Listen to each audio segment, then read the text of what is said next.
delighted to be joined today by Laura Dowling, pharmacist, and at Fabulous Pharmacist across social media if you want to follow what she's up to. Laura, thanks so much for joining me and being a part of Shine. You're very welcome. Delighted to be here.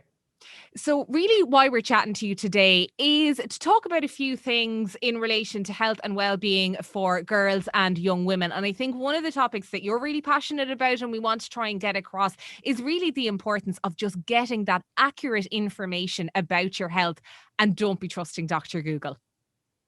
Yeah, I think that it's very important that young women and young girls know that there is a wealth of information out there online, and you could key in any number of health complaints and Dr. Google will throw up numerous ailments that you might possibly be suffering from. Or there will be online forums as well that might be discussing back and forth in a non-expert capacity what may or may not be wrong with you. So I think it's really important that people know where to get the right information from. What I've always said is follow who you like online, but be very careful who you listen to. It's really important that people get their information from the right sources. So the HSE website has loads of information, correct information, and it also then it will direct people on to other sources such as Spun Out for mental health issues and things like that. And then also you can always pop into your local pharmacy to get the best advice that you might need for skincare, for any number of minor ailments and illnesses as well. And your GP as well is an excellent source of information. And I want to really kind of get across as well is that everything is treated in the utmost of confidentiality. There is a care room inside every pharmacy where people can come in and talk to the pharmacist in a really confident way, and they can be rest assured that everything will be kept private and confidential. So that's really important too, that people know that anything that they will disclose is just between them and the pharmacist, and likewise just between them and their GP too. And I should have just mentioned at the start of this that throughout this chat, we are going to be addressing some topics relating to sexual health and some aspects around that. And before we get into that a little bit later on, just to flag, of course, that the age of consent in Ireland is 17, but just to be aware that it is a topic that we will be addressing in this chat as we go on through. Now, to bring it back to what you said there about being aware that things will be treated in the utmost confidence, I suppose that feeds into as well getting the message out there that there's really no need to be embarrassed about something that you want to bring up with a healthcare professional. The cliche is they've seen it all. Absolutely, seen it all. Nothing would surprise me or shock me, and I've heard it all too. And we are all humans, and we all make mistakes, and we all need help in different ways. And I can just rest assured that there is absolutely nothing to be embarrassed about for anything. You can always trust, a healthcare professional to treat you with dignity and respect, and anything that you would say would be treated in the utmost of confidence. And it is really important that people know that we've seen it all before. I'm what, 18 years out as a pharmacist, 18, 19 years out as a pharmacist. There's nothing that could shock me. And look, even if it's something crops up that you weren't necessarily expecting or used to, well, look, as you said, you're the professional, you'll deal with it, and your duty of care is to that person. Absolutely, it is. We have a code of ethics, and everyone in pharmacy has a code of ethics, and we ascribe to that. So that's really important, just like they're people's doctors and their GPs. Okay, so as I mentioned, we are going to turn to now the topic of sexual health. And again, as I said, to reiterate that it's something that maybe some younger viewers may not be appropriate for them. So to flag that, and of course, to reiterate the message that the age of consent in Ireland is 17. I'm going to ask you, Laura, I suppose, starting off, what do girls and young women need to know if they're considering becoming sexually active?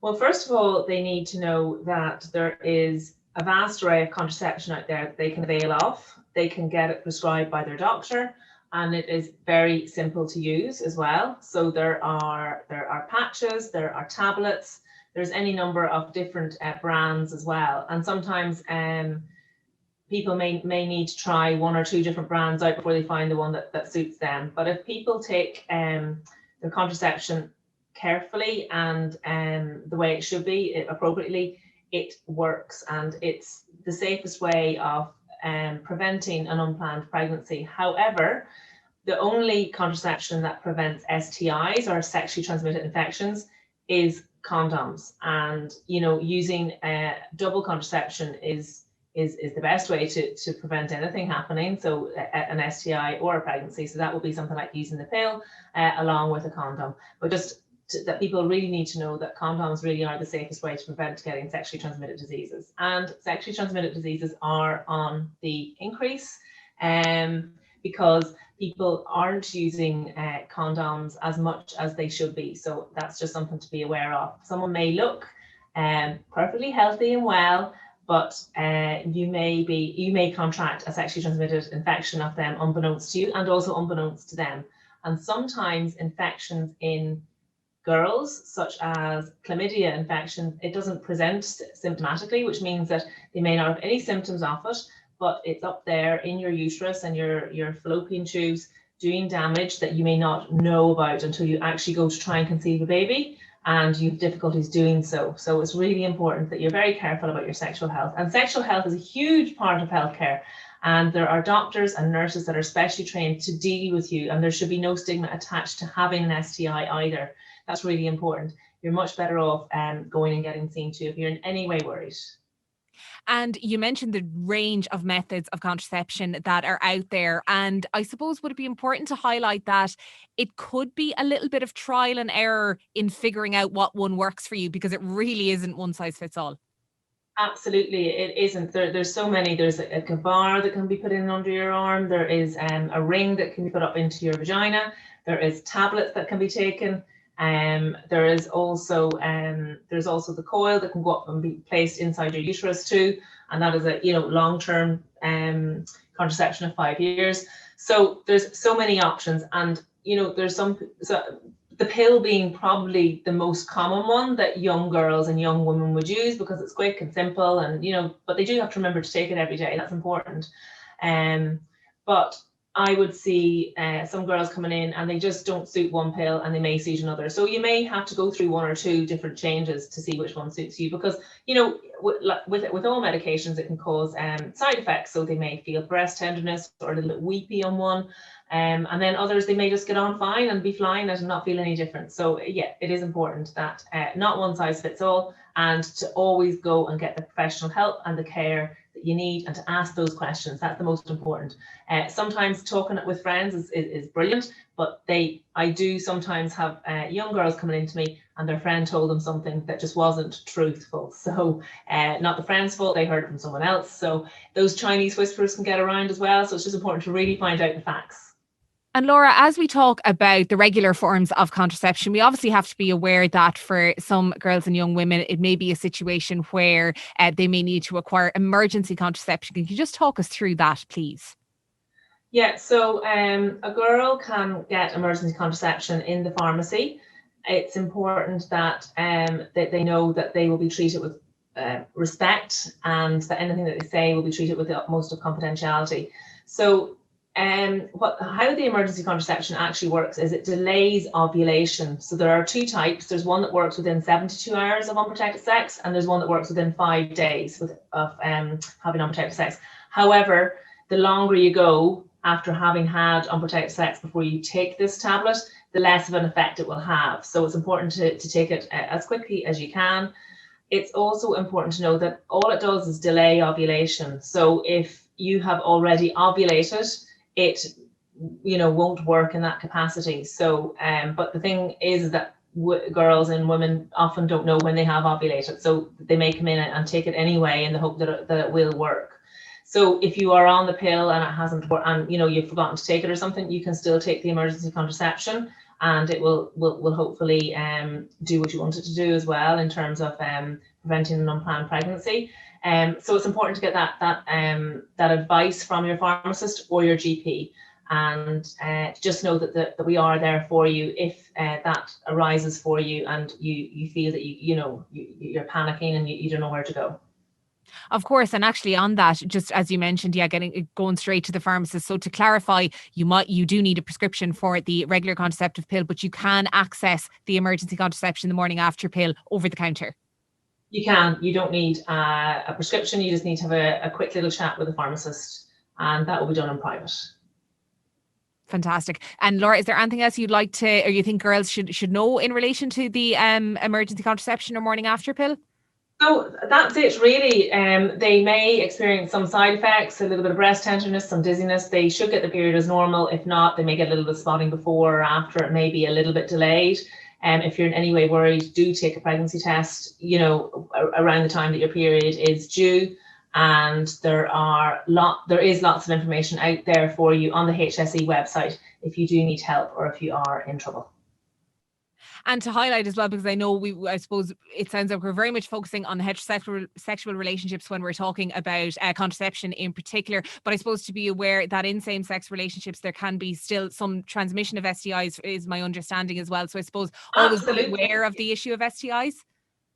100%. Yes, absolutely. Of course, when you're exchanging bodily fluids with people, you can transmit STIs 100%. So that's really important that in gay relationships as well, of course, it's very important. And we look at then, I suppose, the more general health and well-being then. And I suppose one of the things I know you talk about or you have covered and you would be informed about is the area of problem skin. And unfortunately, this is something that can really arise for teenagers right into, adulthood as well, unfortunately. But it's something that, again, there's no real one right treatment. So it's something that people might need to try a few different things to tackle. Yeah, absolutely. So obviously with the fluctuating hormones, people's skin can get a little bit out of control sometimes. I am 41 and I still get spots. So, and it depends on the time of the month. So, people can have spots all year round, or it can just be like, fluctuate at different times of the month. So it's important that you can maybe get that under control. And it's about managing that condition too. So if it's just your little zits, pimples, irritated areas, you can come into the pharmacy and you can get, cleansers to help cleanse the skin and mattify it, to help strip it of the excess oils, but not like totally strip it so that it's completely dry, and some creams as well to prevent the spots happening in the first place, and then also to mattify the skin too. So there's any number of those OTC products that people can use. Then there's also prescribed products. So sometimes is it like maybe a prescribed lotion, like an antibiotic lotion that people can use, and then also antibiotic tablets. And then we go down the line of potentially using the pill as well, can be used for problem skin as well. It can really affect it. The little estrogen in the estrogen in the pills can really protect the skin. And then also, then you go down the route of Roaccutane if none of that works. So I think it's really important that people know that they don't have to suffer in silence, and that there is always options for you. And I know people sometimes think, oh my God, Roaccutane, they hear the scare stories, but Roaccutane can work really well for quite severe acne, and it can prevent that scarring happening. And the scarring can be, post the acne, like in your late 20s, that scarring can really affect your confidence too. So although it can be removed by laser, that's obviously a long enough process. So I think it's important that people know that if they are experiencing quite severe acne, that they need to go and get that seen too, if they're not getting anywhere with the OTC products that they can buy in the pharmacy. And in relation to, I suppose, the more general health side of things as well, I mean, sometimes it's a case that vanity might be the motivator for when we're trying to be that little bit healthy. But I suppose to really drive home the message that it is about, in terms of healthy eating, in terms of exercise, the importance of just getting the basics, like even the loads of water, like those sort of things, getting them into your routine. Yeah, absolutely. I drink loads of water myself, but it is so important to get all that into your routine.